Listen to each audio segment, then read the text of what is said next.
참 예수님, 오늘은 5월 10일 부활 제5주간 수요일입니다. 내 안에 머무르고 나도 그 안에 머무르는 사람은 많은 열매를 맺는다는 예수님의 말씀으로 강론하겠습니다. 오늘 복음에서 예수님께서는 하느님을 농부에, 당신을 포도나무에, 그리고 교회와 신자들을 그 가지에 비유하셨는데, 교회와 신자들은 사랑의 향기가 가득한 생명 열매를 맺어야 한다는 것이 이 포도나무 비유의 메시지입니다.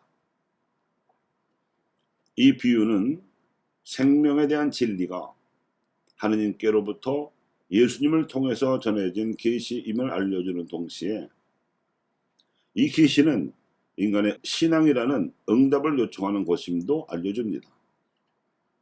그리고 이 응답은 사람들이 살아가는 시대와 장소, 문화, 전통에 따라서 달라집니다. 혈통상으로 유대인이었던 초기 그리스도인들은 유다인들의 문화와 종교 양식으로 하느님을 섬기고 예수님을 믿었으며 안식일 회당 예식에도 참여했습니다. 이때의 상황이 이스라엘 땅에서 자생하는 포도나무의 현실이었다면 골수 유대인이었던 바오로가 소아시아 땅에 가서 이방인들에게 복음을 전하면서부터 문화적 갈등이 생겨났습니다.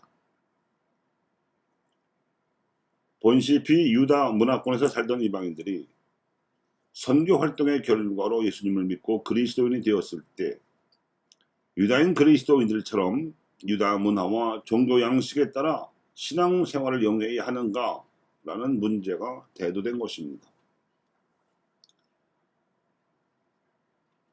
이 문제를 다루기 위해 예루살렘에서 교회 사상 첫 번째 공회로 볼 수 있는 사도회의가 개최되었고, 여기서 이방인 그리스도인들은 유다 종교 전통을 따르지 않고도 자신들의 건전한 고유 문화와 종교 자산을 그대로 간직한 채 신앙생활을 할 수 있다는 결정이 내려졌습니다. 이것이 오늘 독서의 상황입니다. 포도나무를 옮겨 심어 다시 뿌리를 내리고 가지를 퍼뜨려야 하는 일이 시작된 것입니다. 문화가 서로 융합되는 토착화 작업이었습니다. 그러다가 이스라엘이 로마에 의해 멸망당하고 유다 그리스도인들로 구성된 신앙 공동체가 로마 문화권 한복판으로 추방당하게 되었을 때 비록 하느님도 모르고 구약 성경도 알지 못한 채 다신교를 신봉하던 그리스 로마 문화와 사회 제도에 순응하는 토착화 작업이 필요해졌습니다. 이 문화 순응적 토착화 작업은 아시아 등 다른 대륙 문화의 복음이 전해지기 전까지 1500년 동안 진행되었습니다. 그동안 교회가 자리 잡았던 서구 사회에서 산업혁명과 자본주의 사조가 발달하면서 신앙 진리에 배치되는 물질 만능 풍조와 반생명 문화가 퍼졌습니다. 포도나무가 아닌 이질적인 나무가 뒤섞여 자라게 된 것입니다.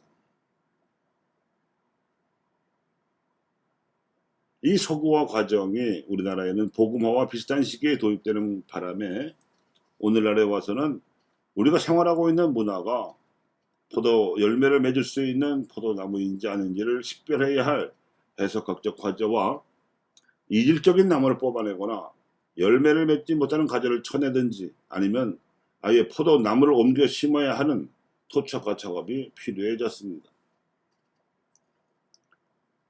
복음이 들어오기 전 이 땅에 살던 우리 선조들은 구약 성경에 대해서는 알지 못했으나 하나님에 대해서는 이미 알고 있었습니다. 그뿐만 아니라 유다인들 못지않게 생명에 대한 경외심도 지니고 있었습니다. 반생명적인 풍조는 물론 물질 만능 사조도 알지 못했습니다. 다만 성리학적 유학이 국교처럼 통제하는 바람에 섬김과 평등의 가치관이 억눌렸을 뿐인데 이 새로운 가치관을 갈망하던 천주교인들의 씨를 말려버리겠다고 작정한 조선의 조정에서 잔인하고 끔찍한 살해를 100년 동안 저질렀습니다. 관병 기록상으로 2000명이 죽임을 당했고 신자들의 구전상으로는 2만 명이 치명하였습니다. 결국 복음이 문화 수능적으로 전해진 고대와 중세 유럽과 달리 우리에게는 문화가 충돌하는 가치관의 싸움 형태로 복음이 전해졌었습니다.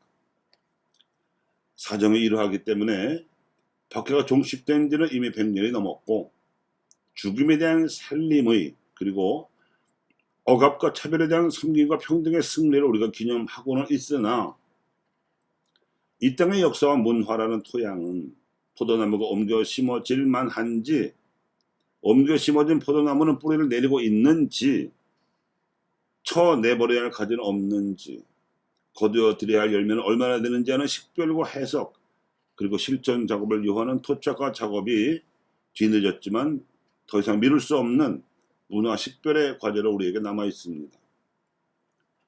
가혹한 박해를 가했던 성리학적 가치관에 대항하여 치명을 불사하면서도 신앙적 가치관을 받아들일 수 있었던 민족의 전통적 정신문화에 대해서도 민족 정체성 회복 차원에서 진지하게 고려해야 합니다. 그리스도교가 서양 종교라는 선입견과 오해가 불식되지 못하고 있기 때문입니다. 이와 함께 우리 민족의 공동선 과제에 대해서도 살펴야 하는 토착과의 과제도 남아 있습니다.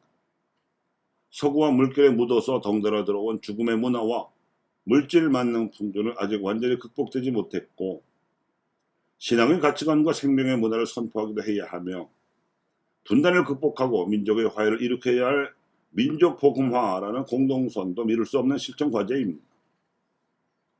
내 안에 머무르고 나도 그 안에 머무르는 사람은 많은 열매를 맺는다는 말씀을 기준으로 삼아서 역사 해석과 토착과 실천으로 사랑의 향기를 풍기는 문화를 창조해 나가야 합니다. 이것이 복음화 제3000년 기에 보편교회가 한국교회에 요청하는 역할인 동시에 아시아 복음화를 선도할 리더십입니다. 우리는 싫든 좋든 이 요청에 응답해야 합니다.